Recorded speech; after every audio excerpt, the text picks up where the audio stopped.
ভালো গল্প বলতে পারার ক্ষমতা কিন্তু শুধু যারা সিনেমা করে, যারা নাটক করে তাদের জন্য না। ভালো গল্প বলতে পারার ক্ষমতা সবার জন্যই অত্যন্ত গুরুত্বপূর্ণ। কারণ আপনি যদি খুব সুন্দর করে গল্প বলতে নাই পারেন, তাহলে মানুষ আপনাকে কখনো মনে রাখবে না, মানুষ আপনাকে কখনো বিশ্বাস করবে না, এবং সবচেয়ে বেশি গুরুত্বপূর্ণ যে ব্যাপারটা, মানুষ আপনার কাছ থেকে কখনো কিছু কিনবে না। একটা বোরিং স্টোরি এবং একটা খুব ইন্টারেস্টিং স্টোরির মধ্যে কিন্তু গল্পের ভেতরে তত ডিফারেন্স থাকে না। ডিফারেন্সটা মেইনলি থাকে আপনি ওই গল্পটা কিভাবে বলছেন তার মধ্যে। আজকে আমি আপনাদের শিখাবো গল্প কিভাবে বলতে হয় সেটা।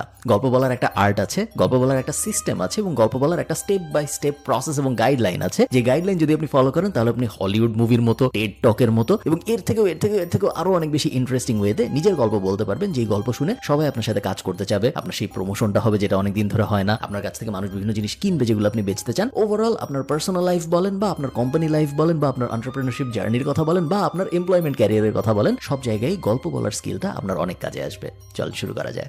ইলন মাস্কের জন্ম 1971 সালে।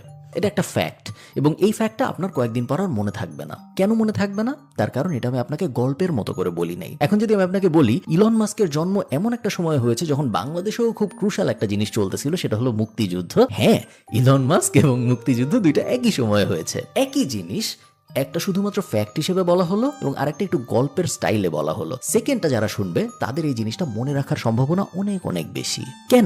কেন আমাদের গল্প মনে থাকে এবং ফ্যাক্ট মনে থাকে না? আমাদের হিউম্যান ব্রেইন ন্যারেশন এবং স্টোরি টেলিং এর জন্যই বানানো হয়েছে, ফ্যাক্ট মনে রাখার জন্য বানানো হয় নাই। এনশিয়েন্ট টাইম থেকে আস্তে আস্তে যখনই হিউম্যান ব্রেইন ডেভেলপ করেছে, যখনই সে কোনো ফ্যাক্ট নিয়েছে, সেই ফ্যাক্টটাকে সে একটা স্টোরির ভেতরে এমবেড এবং র্যাপ করেই নিজের মাথার মধ্যে স্টোর করেছে। এবং এইটা করতে করতে করতে করতে আমাদের ব্রেইন এখন এমন একটা পর্যায়ে এসেছে যে কোনো একটা ফ্যাক্ট আইসোলেটেড ফ্যাক্ট হিসেবে যদি আমাদের কাছে আসে, তাহলে আমাদের সেটা মনে থাকে না। এই কারণে ওটাকে গল্প দিয়ে মোড়ায় নিজেদের কাছে আনতে হয়। যখন আমরা ভালো একটা গল্প শুনি, তখন আমাদের ব্রেইন থেকে ডোপামিন রিলিজ হয়। আমাদের ব্রেইন মনে করে সে একটা ভালো কাজ করেছে, একটা ইন্টারেস্টিং কাজ করেছে এবং একটা এক্সাইটমেন্ট ওয়ালা কাজ করেছে। আপনি জানেন যে আপনার ছোটবেলায় কি হয়েছিল? আপনার মাকে যদি আপনি যে জিজ্ঞেস করেন তার ছোটবেলায় কি হয়েছিল, এগুলো সবাই সে বলতে পারবে। কিন্তু গত সপ্তাহে পত্রিকার পাতায় হেডলাইন কি ছিল, এটা কিন্তু আমরা কেউ বলতে পারবো না। তার কারণ আমরা গল্প মনে রাখি, আমরা আন্দাজে ফ্যাক্ট মনে রাখি না। এই ভিডিওর স্পন্সর ট্যাপ, যেটা বিদেশ থেকে দেশে টাকা পাঠানোর একটা অ্যাপ। এই অ্যাপের অ্যান্ড্রয়েড এবং আইওএস দুইটা ভার্সনই আছে, এবং এই অ্যাপ ব্যবহার করার মেইন সুবিধা 5টা। এক নম্বর সুবিধা, জিরো ফি অন ট্রান্সফার। টাকা পাঠাতে বা যিনি টাকা রিসিভ করতেছেন তার টাকা রিসিভ করতে কোনো এক্সট্রা টাকা পয়সা খরচ হয় না। 2 নম্বর বেনিফিট, খুবই ভালো এক্সচেঞ্জ রেট। আপনি যখন টাকা পাঠাচ্ছেন, তখন আপনি $1 যখন পাঠাবেন, যিনি রিসিভ করবে তিনি ওই দিনের $1 সমপরিমাণ বিডিটি সবচেয়ে বেশি যেটা হয় সেটাই পাবেন। 3 নম্বর, ফ্লেক্সিবল পেমেন্ট মেথড। আপনি বিকাশে, আপনি নগদে, আপনি ব্যাংক অ্যাকাউন্টে, সিক্রেট পিন ব্যবহার করে কোনো একটা স্পেসিফিক ব্যাংক অ্যাকাউন্টে সবভাবে আপনি টাকা পাঠাইতে পারবেন। 4 নম্বর বেনিফিট, খুবই ভালো ট্রান্সফার স্পিড। আপনি টাকা পাঠানোর পরে আপনার অনির্দিষ্টকাল পর্যন্ত অপেক্ষা করতে হবে না যে যারে টাকা পাঠাইলাম সে টাকা আদৌ পাইলো নাকি পাইলো না। UK, USA, Europe, Canada, UAE এবং অস্ট্রেলিয়া, এই 6 জায়গায় এই মুহূর্তে ট্যাপ অ্যাভেলেবল। এবং আপনি যদি আমার ডিসক্রিপশনে দেওয়া লিঙ্কটা ব্যবহার করে ট্যাপ সেন্ডে ফার্স্ট পেমেন্টটা করেন, তখন আপনি 10 ক্রেডিট এক্সট্রা পাবেন। আপনি যদি কাউকে $100 পাঠান, তাহলে যিনি রিসিভ করতেছে সে $110 সমপরিমাণ বিডিটি পাবে। আপনি যদি কাউকে $100 কানাডিয়ান পাঠান, তাহলে সে $110 সমপরিমাণ কানাডিয়ান টাকা পাবে। অথবা আপনি যদি কাউকে দিরহাম পাঠান, দিরহামের ক্ষেত্রে ব্যাপারটা একটু আলাদা, সেই ক্ষেত্রে 50 দিরহাম এক্সট্রা পাবে। সো 100 দিরহাম পাঠাইলে সে 150 দিরহাম পর্যন্ত পাবে। সব বিস্তারিত ডেসক্রিপশনে দেওয়া থাকবে, আপনারা চেক আউট করে দেখবেন। পুরোপুরি ফ্রি অ্যাপ। চল আমরা ভিডিওতে ফেরত যাই।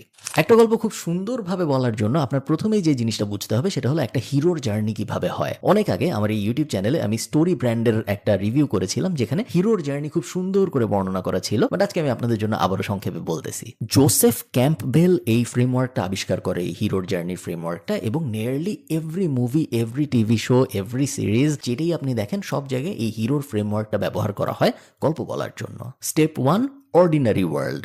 একটা ছেলে আছে বা একটা মেয়ে আছে বা একটা জিনিস আছে, ওটা একটা নর্মাল ওয়ার্ল্ডের ভিতরে আছে, সে জানেও না তার সামনে কি ঝামেলা আসতে যাচ্ছে বা কি ঝামেলা আসতে পারে। Second step, call to adventure. তার সেই নর্মাল জীবনটার মধ্যে কোনো একটা ঝামেলা হয়েছে। এখন এই ঝামেলাটা কি হইতে পারে? সে বিয়ে করতে চায়, বাট মেয়ের বাবা বিয়ে দিবে না। সে একটা ক্যারিয়ার পেতে চায়, বাট না, সমাজ তাকে ওই ক্যারিয়ারটা পেতে দিবে না। সে সরকার পতন করাইতে চায়, বাট সরকার তাকে পতন হইতে দিবে না। কোনো একটা কনফ্লিক্ট তার জীবনের মধ্যে আসছে, যেটা ওই হিরোর জার্নিটাকে একটু কনফ্লিক্টেড এবং ইন্টারেস্টিং করে তোলে। থার্ড স্টেপ, মেন্টর আসবে একটা। হিরো কখনোই একা একা তার গোল অ্যাচিভ করতে পারে না, তার সঙ্গী সাথী লাগে। সিনেমায় আমরা দেখি হিরোর বন্ধু থাকে, হিরোর গাইড থাকে, হিরোর সাথে কাজ করতেছে এরকম মানুষজন থাকে। রিয়েল লাইফে আমরা জানি যে আমাদের আশপাশে অনেক মানুষ থাকে যারা আমাদের জীবনে মেন্টর হিসেবে কাজ করে, যারা আমাদেরকে আমরা যা অ্যাচিভ করতে চাই সেই অ্যাচিভ করাটার জন্য হেল্প করে। Fourth step, transformation. সো হিরোর একটা প্রবলেম হয়েছে, সেই প্রবলেম সলভ করার জন্য মেন্টররা আসছে এবং তারপরে এই মেন্টরদের সহায়তায় হিরো নিজেকে আস্তে আস্তে ট্রান্সফর্ম করে। তখন আপনি দেখেন যে হিরো অনেক প্র্যাকটিস করতেছে, হিরো একদম বাসার বেসমেন্টে বসে একটা জায়গায় ঘুষি মারতেছে নিজেকে স্ট্রং করার জন্য। ওইটা জিনিসপত্রগুলো হিরো এই কারণে করে কারণ ওর এখন এই স্ট্রাগল পিরিয়ডটা যাচ্ছে, যে স্ট্রেংথটাও গেইন করবে এই স্ট্রাগল পিরিয়ডটার মধ্যে দিয়ে। এই স্ট্রেংথটা ওকে ওই প্রবলেমটা সেকেন্ড স্টেপের মোকাবেলা করতে হেল্প করবে। Last step, the result, the acceleration এবং দ্য অ্যাচিভমেন্টস। হিরো ফাইনালি ওর মেন্টরের সহায়তায় ওর সব প্রবলেমের, স্ট্রাগলের, সব কিছুর কষ্ট সহ্য করেও শেষ পর্যন্ত ও আরো স্ট্রং হয়ে ফিরে এসেছে। এখনো যুদ্ধ করবে, এখনো নায়িকাকে পাওয়ার চেষ্টা করবে, এখনো ভিলেনকে হারানোর চেষ্টা করবে এবং ও যদি ঠিক মতো করতে পারে সবকিছু, তাহলে দুইটা জিনিসের একটা হবে। এক, হিরো জিতবে, ও নায়িকাকে পাবে, ও ভিলেনকে হারাবে, ও যা অ্যাচিভ করতে চায় তাও অ্যাচিভ করতে পারবে। অথবা সে হেরে যাবে এবং ও আবার মেন্টরের সহায়তা নিয়ে আবারও ওদের বেসমেন্টে চলে যাবে এবং আবারও ফাইট করবে আরেকদিন যুদ্ধ করার জন্য। আপনি যখন একটা গল্প বানাবেন তখন আপনি কখনো হিরো হবেন না। আপনি যখন একটা গল্প বানাবেন মানুষকে বলার জন্য, তখন সবসময় মাথায় রাখবেন আপনার অডিয়েন্স হবে আপনার হিরো এবং আপনি হবেন তার মেন্টর। আপনি নিজে যদি হিরো হয়ে যান তাহলে কিন্তু আপনার গল্প কেউ শুনতে চাবে না, কারণ সবাই চায় নিজে হিরো হতে। এবং আপনি যখন আপনার অডিয়েন্সকে, হোক সেটা একটা ফেসবুক অ্যাডে, হোক সেটা একটা ইন্টারভিউর মিটিংয়ে, যেখানেই হোক, সব জায়গায় মনে রাখবেন আপনি যার সাথে কথা বলতেছেন সে ওই গল্পটার হিরো এবং আপনি তার একজন মেন্টর বা গাইড, যে হেল্প করতেছে ওই হিরোটাকে তার জার্নিটা অ্যাচিভ করার জন্য।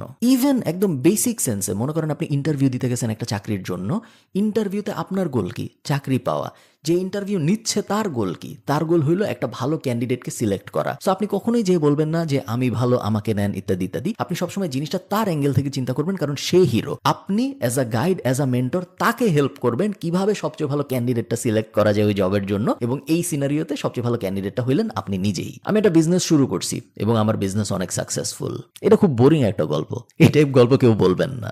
এক সময় আমার অনেক কষ্ট ছিল এবং আমি বুঝতাম না যে আমি আসলে কি করব, কোন দিকে গেলে ভালো হবে, কোন দিকে গেলে ভালো হবে না। আমি একটা চাকরি করতাম, চাকরি কখনো ভালো লাগতো, কখনো ভালো লাগতো না। সকালবেলা উঠে ওই চাকরি করতে অনেক কষ্ট হইতো আমার এক সময় মনে হইলো অনেকজনকে দেখে যে ওরা অনেক ভালো ব্যবসা বাণিজ্য করে। হোয়াট ইফ আমি নিজেও ছোট্ট একটা কিছু শুরু করি এবং দেখি এই জিনিস আমি আদৌ করতে পারি নাকি পারি না। পারলে ভালো, না পারলে তো তেমন কোনো লস নেই, কয়েকদিন ঘুমাইতে পারবো না, এই তো ঠিক আছে, তাও আমি চেষ্টা করে দেখি। ফাইনালি আমি চেষ্টা করলাম এবং তারপরে দেখেন আজকে আমার বিজনেসটা এই করতেছে। সেম জিনিস বাট একটু ঘুরায় বলার কারণে, একটু ইন্টারেস্টিং ওয়েতে বলার কারণে একটা হয়ে গেছে গল্প আর একটা হয়ে গেছে একটা বোরিং ফ্যাক্ট।